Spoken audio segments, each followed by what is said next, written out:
CBD oils, candy, making it, packaging it, all in a day's work at Hempful Farms in Phoenix for Chris Martin and his wife Andy.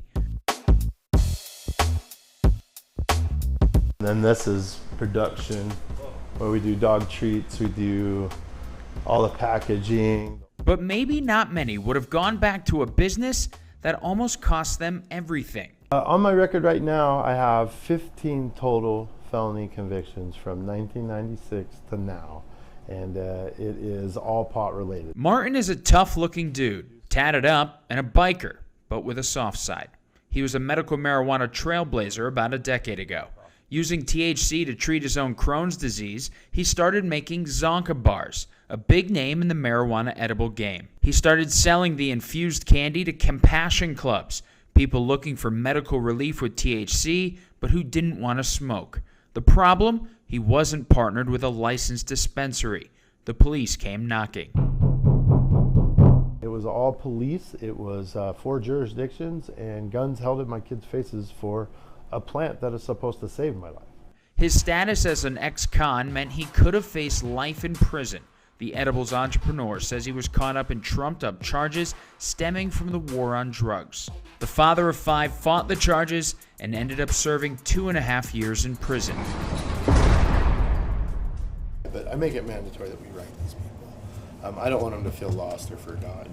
Meeting other people who had their lives totally upended by marijuana charges. He changed his business model to focus on CBD oils and not full-scale medical marijuana. But despite the turnaround, the injustice for him remains. I've been here 46 years on this planet, and I've never been able to vote. I've never been a citizen in my own country. That's just an awkward feeling. While potentially hundreds of thousands in Arizona can get marijuana charges tossed thanks to Prop 207, Martin is not one of them. For Chris Martin, true freedom and forgiveness starts at the top. His charges do not qualify for expungement in Arizona, so even though they've started taking applications for them, doesn't matter for him. He needs to ask for a formal pardon. My name's Weldon Angelos. Martin's story, and stories like his, strike a chord with Weldon Angelos. Angelos is a Utah-based music producer and cannabis entrepreneur himself, but he faced 55 years in prison back in 2004.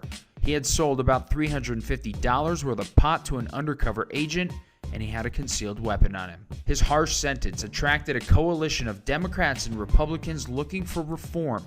Former President Barack Obama commuted his sentence. He was released in 2016, and eventually he got a full pardon from former President Donald Trump.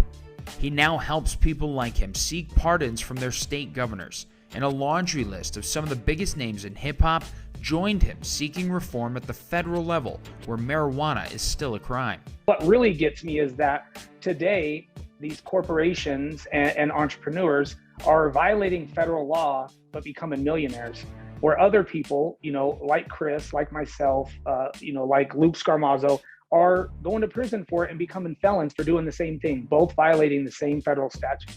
The shift in thinking about weed, from prison-worthy, life-ruining drug to business enterprise, has helped change the conversation about justice. Martin hopes he gets his version of it soon, and his story changes the game.